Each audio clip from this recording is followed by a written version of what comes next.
టీవీకి స్వాగతం. నమస్కారం తెలియజేస్తూ, మనందరికీ తెలుసు భూమి మీద మనకు ఉండేటటువంటి హక్కులు ఏ విధంగా సంక్రమించినో, మన పూర్వం నుంచి మనకు ఏ విధంగా సంక్రమించినాయన్న విషయం మనకు తెలుసు.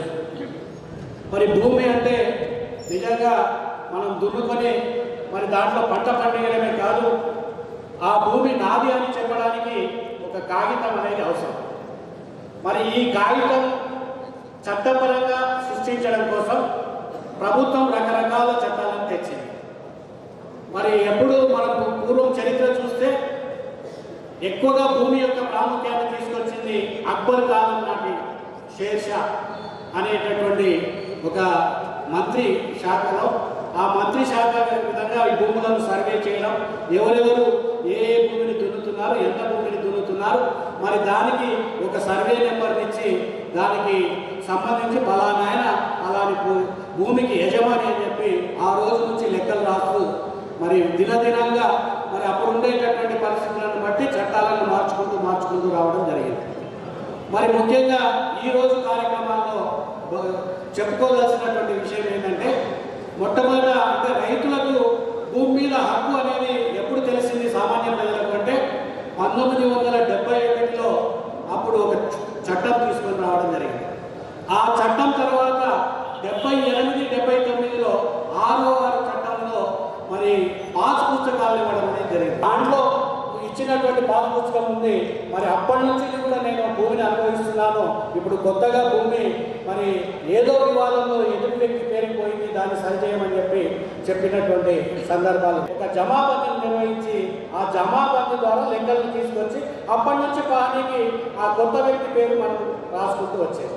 మరి ఇది కూడా కొంత కష్టంగా ఉందని చెప్పి ప్రభుత్వం, అప్పుడు ఉన్నటువంటి ప్రభుత్వం భావించి మరి 1989లో ఈ చట్టాన్నంతా సవరించి మరి సుదీర్ఘంగా చర్చించిన తర్వాత మరి కొత్త యాక్ట్ను తీసుకొని రావడం జరిగింది.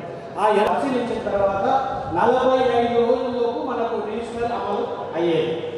మరి ఆ విధంగా మరి రిజిస్టర్ చేసుకున్న తర్వాత ఆ రిజిస్టర్ చేసుకుని అమలు కోసం మనం పట్వారికి కానీ అక్కడ వచ్చినటువంటి భూమి, వాళ్ళ తాత ముత్తాత నుంచి వచ్చినటువంటి భూమి, తన పైసలు పెట్టుకొని కొనుక్కున్నటువంటి భూమి, ఈ విధంగా కొన్ని కారణాల వల్ల ఎంబడే తనకు యాజమాన్య హక్కు రాకపోవడం వల్ల ప్రజల్లో అసంతృప్తి పెరిగిందన్నటువంటి విషయాన్ని మరి ఇప్పుడు ఉన్నటువంటి ప్రభుత్వం గమనించడం జరిగింది. గమనించినటువంటి ఈ ప్రభుత్వం మరి కొత్త చట్టం ఒకటి కంపల్సరీగా అవసరం, ప్రజలకు అవసరమైనది, ప్రజలకు అనువుగా ఉన్నది, ప్రజలకు సరళంగా ఉన్నది, ప్రజలకు ఇమ్మీడియట్గా సమస్య పరిష్కారం చూపించేటటువంటి ఒక చట్టాన్ని తేవాలనేటటువంటి ఆలోచన ఇప్పుడు ఉన్నటువంటి మన ప్రభుత్వానికి గౌరవ ముఖ్యమంత్రి గారు యనమల రేవంత్ రెడ్డి గారి ఆధ్వర్యంలో మరి గౌరవ రెవెన్యూ శాఖ మంత్రి పొంగులేటి శ్రీనివాసరెడ్డి గారి ఆలోచన మేరకు మరి ప్రభుత్వంలో ఈ ఆలోచన మేరకు చట్టాన్ని తీసుకురావడం అనేది జరిగింది. ఈ భూభారతి చట్టంలో ప్రధానంగా ఉండేటటువంటిది అంటే గతంలో లేనిది ఇప్పుడు ఏముంది కొత్తగా అనేది మనం గమనించాలి. గతంలో ఏముండేది ఏంటంటే, ఏదైనా రిజిస్ట్రేషన్ యాజ్ ఇట్ ఈస్గా ఎప్పటిలాగానే ఉంటుంది. మీకు అంటే మీకు ఆల్రెడీ పాస్బుక్ ఉంటే ఆ పాస్బుక్ తీసుకుపోయి మీ సేవలో మీరు మీ వ్యక్తి తెలిసి ఉంటే ఆన్లైన్లో చేసుకోవచ్చు, లేదా మీ సేవకు పోయి మీరు రిజిస్టర్ కోసం స్లాట్ బుక్ చేస్తే అక్కడ డాక్యుమెంట్ను రాసుకొని మరి స్లాట్ బుక్ చేసిన తర్వాత ఇమ్మీడియట్గా తహసీల్ ఆఫీస్కి పోయి తహసీల్ ఆఫీస్లో మీరు ఆ స్లాట్ బుక్ చేసిన రోజు మీరు ఎవరి దగ్గర కొన్నారో మరి కొనుగోలు చేసినటువంటి వ్యక్తి, అమ్మకం చేసినటువంటి వ్యక్తి. అందుకోసం ఇప్పుడున్నటువంటి చట్టంలో ఏం చేస్తున్నారంటే, విరాసత్ కోసం దరఖాస్తు ఒకవేళ మీరు పెట్టుకున్నటువంటి విరాసత్కు నోటీసులు ఇచ్చి 7 రోజుల లోపల వాటినన్నింటినీ కూడా అభ్యంతరాలు ఏమున్నాయి, ఊర్లో మరి నిజంగా వారసులు వీళ్ళే ఉన్నారా, ఇంకేమైనా మిగులు ఉన్నారా, లేకుంటే ఎవరికైనా దాస్తున్నారా అన్న విషయాన్ని ఎంక్వైరీ చేసుకొని ఆ ఎంక్వైరీ చేసినటువంటి పనిని పూర్తి చేసుకొని ఒక ఆర్డర్ పాస్ చేసి 30 రోజుల లోపల ఈ కొటేషన్ను చట్టం గురించి అవగాహన కల్పించాలి. ముందు చట్టం ఏముండేది, ఈ చట్టం వల్ల మనకి ఏం ఉపయోగం ఉంది, అది అందరికీ తెలపాలన్న ఒక ఉద్దేశంతో ఈరోజు మనము ఈ అవగాహన సదస్సు పెట్టడం జరిగినది. ఇప్పుడు ఈ అవగాహన సదస్సులో ఆల్రెడీ మన అడిషనల్ కలెక్టర్ గారు, ఆర్డీఓ గారు, పిఎస్సిఎస్ చైర్మన్ గారు మాట్లాడినారు. ఇప్పుడు మనకి ఇండిపెండెన్స్ తర్వాత 1979 యాక్ట్ ఉండొచ్చు, 89 రూల్స్ ఉండొచ్చు, 2020 ధరణి యాక్ట్ ఉండొచ్చు, ఇప్పుడు 2025 భూభారత్ యాక్ట్ ఉండొచ్చు. హిస్టరీ మన అడిషనల్ కలెక్టర్ గారు చాలా విస్తృతంగా చెప్పినారు. ఇప్పుడు నేను మీకు చాలా రకరకాల మీకు ఇప్పుడు డౌట్స్ ఏమి అడిగినారు, అదన్నీ దానికి అవగాహన కల్పించుకోవాలంటే దానికి సొల్యూషన్ ఏదంటే యాక్ట్ చదవాలి. ఈ యాక్ట్లో ఏముంది అంటే టోటల్ మనకి 23 సెక్షన్స్ ఉన్న యాక్ట్లో. ఈ సెక్షన్స్ క్లారిఫికేషన్ కోసం 18 రూల్స్ ఉన్నాయి. సో యాక్ట్లో 23 సెక్షన్స్ 18 రూల్స్ ఉన్నాయి. సో ఇప్పుడు మీరు రకరకాల క్వశ్చన్స్ అడిగిన దానికి ముందు ఉన్న చట్టానికి ఇప్పుడు ఉన్న తేడా ఏంటి అంటే, ముందు ఉన్న ధరణి యాక్ట్ ఓన్లీ అగ్రికల్చర్ ల్యాండ్ మాత్రమే డెఫినేషన్ ల్యాండ్ అని చెప్పినారు. ఈ యాక్ట్లో both agriculture land as well as non agriculture land రెండు దానికి కూడా ప్రొవిజన్ పెట్టడం జరిగినది.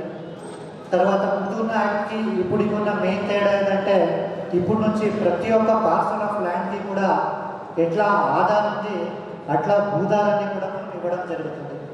సో ఎట్లా మనకి ఒక మనిషికి ఆధారాన్ని ఉంటుంది అట్లా ప్రతి ఒక్క ల్యాండ్కి భూధారాన్ని ఇవ్వడం జరుగుతుంది. ఈ భూధార అంటే పర్మనెంట్ భూధారాన్ని ఉంది, టెంపరీ భూధారాన్ని.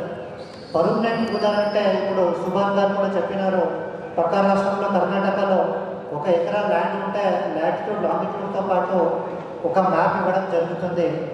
అదే స్టేజ్ బై స్టేజ్ మన తెలంగాణ రాష్ట్రంలో కూడా మొత్తం అన్ని ల్యాండ్స్కి జియో రెఫరెన్సింగ్ చేయాలి అనేది గవర్నమెంట్ యొక్క ఉద్దేశం. ఏ గవర్నమెంట్ అయినా ఒక చట్టం తెచ్చినప్పుడు ఈరోజు అవసరానికే కాకుండా ముందు వస్తున్న అవసరము తర్వాత టెక్నాలజీ కూడా వాడుకొని రైతులకి మంచిది చేయాలని అనుకుంటుంది. అట్లాగే భూభారత చట్టాలు కూడా 2 ప్రొవిజన్ పెట్టినారు. ఒకటి టెంపరీ భూధార్, ఒకటి permanent Bhudhaar and Bhudhaar card అనేది. సో ఏ ఒక్క పార్సల్ ఆఫ్ ల్యాండ్ ఉన్నా కూడా ఒక టెంపరీ భూధార్ ఇవ్వడం జరుగుతుంది. ఇప్పుడు మనం సబ్కల్చర్ ల్యాండ్ కవర్ అవుతుంది. ఇవన్నీ డెఫినేషన్స్ ఏమేమి ఉన్నాయి. తర్వాత ముందుకు ఇప్పుడుకున్న మెయిన్ డిఫరెన్స్ ఏదంటే, ముందు రికార్డు మార్పు చేయాలన్న ఓన్లీ ఒక 4-5 క్రైటీరియానే ఉండేది. Registration, sale, succession, exchange, partition, ఇట్లా ఒక 4-5 మాత్రమే ఇచ్చారు ముందున్న యాక్ట్లో.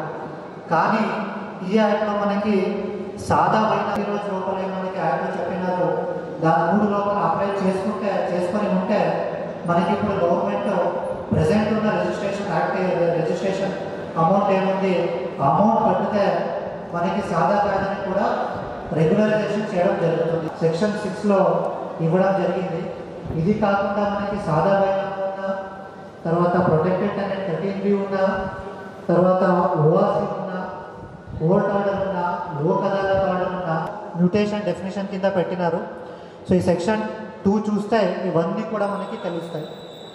తర్వాత వాళ్ళకి ఎక్కడ వెళ్ళి అప్లై చేసుకోవాలి, లీగల్ ప్రొవిజన్ ఏముంది, ఇట్లాంటి లీగల్ ప్రొవిజన్ తెలియదు అంటే దానికి కూడా ఒక ఫ్రీ లీగల్ సర్వీసెస్ ఇట్లాంటి ఉమెన్ ఉండొచ్చు, SC/STలు ఉండొచ్చు, డిసేబుల్డ్ పర్సన్స్ ఉండొచ్చు, సీనియర్ సిటిజన్స్ ఉండొచ్చు. వీళ్ళందరికీ కూడా ఈ యాక్ట్లో ఫ్రీ సర్వీసెస్ ఇవ్వాలి, ఫ్రీ వాళ్ళకి కన్సల్టేషన్ సర్వీసెస్ ఇవ్వాలి అని కూడా చట్టంలో పెట్టడం జరిగింది. దాని ప్రకారంగా ఇవ్వడం కూడా మనకి ఎప్పుడు మనకి నోటిఫై చేస్తారో దాంట్లో మనకి సెక్షన్ 18 ప్రకారంగా అది కూడా మనం ఇవ్వడం జరుగుతుంది.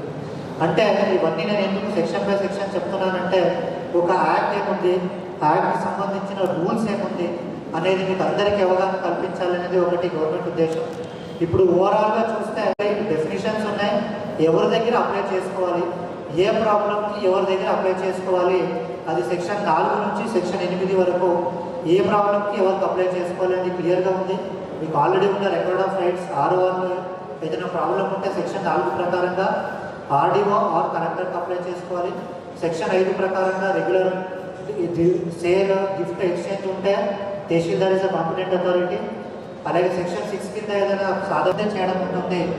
ఇప్పుడు గవర్నమెంట్ సిస్టమ్ ఏం పెడుతున్నారంటే, ఒక లైసెన్స్ సర్వేయర్కి పెట్టేసి ఆ సబ్ డివిజన్, ఇప్పుడు 4 అన్నదమ్మలు వస్తే వాళ్ళకి ఫర్ ఎగ్జాంపుల్ 1, 2, 3, 4 అని సర్వే నెంబర్ ఉంటే ఏ సర్వే నెంబర్కి ఎవరికి పోవాలి ఆ పోడీ స్కెచ్ కూడా తీసేసుకొని లైసెన్స్ సర్వేయర్ నుంచి అప్లై చేసుకుంటే తర్వాత దాని వెరిఫికేషన్ మన గవర్నమెంట్ సర్వేయర్ చేస్తారు. దీన్ని ఇవన్నీ చేయడం వల్ల 90% ఆఫ్ ద వర్క్ ఇప్పుడు చిన్న జిల్లాలు అయిపోయినాయి, మనం కూడా అందుబాటులో ఉంటాము. కాబట్టి ఏ భూ సమస్యలు ఉన్నా కూడా త్వరగా మనం పరిష్కరిస్తామంటూ మనము అన్ని జిల్లా ఆల్ రెవెన్యూ ఆఫీసర్స్ తరఫు నుంచి మనం చెప్తూ, అలాగే మన తహసీల్దారు తర్వాత ఆల్ ముందు మనకి నేను వచ్చినప్పుడు చాలా మీటింగ్లో పెడుతుంటే రెవెన్యూ ఆఫీషియల్స్, రెవెన్యూ ప్రభుత్వం అర్థం చేసుకొని ఏం సమస్యలు ఉన్నాయి, ప్రజలకి ఏం సమస్యలు ఉన్నాయి, అధికారుల దగ్గర ఎక్కడ సమస్యలు ఉన్నాయి, ఇవన్నీ అర్థం చేసుకొని ఈ భూభారతి చట్టం 2025 తీసుకురావడం జరిగింది. దీని ప్రకారంగా మీకు అందరికీ కూడా మన జిల్లా అడ్మినిస్ట్రేషన్ తరఫు నుంచి ఎంత తొందరగా అవుతుంది, ఎంత తొందరగా మనం ల్యాండ్ ఇష్యూస్ క్లియర్ చేస్తాము.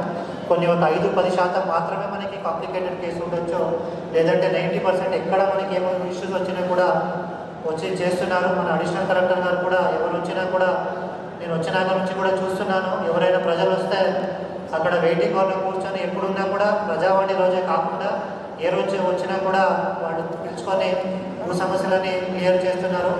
ఆర్డీఓ గారు, మన రెవెన్యూ సదస్సులు అందరూ కూడా తొందరగా చేస్తున్నారు. అట్లాంటి అయినా కూడా ఇప్పుడు ఈ భూభారతి చట్టం వచ్చింది కాబట్టి ఇంకా మాకు తొందరగా అన్ని సమస్యలు క్లియర్ అయిపోతుంది. ఏ సమస్యలు ఉన్నా, ఏ డౌట్స్ ఉన్నా కూడా మనం ఇప్పుడు నివారిస్తాము. సో ఇది మాట్లాడుతూ మీరందరూ కూడా దీనిని సద్వినియోగం చేసుకోవాలని కోరుకుంటూ మాట ముగిస్తున్నాం.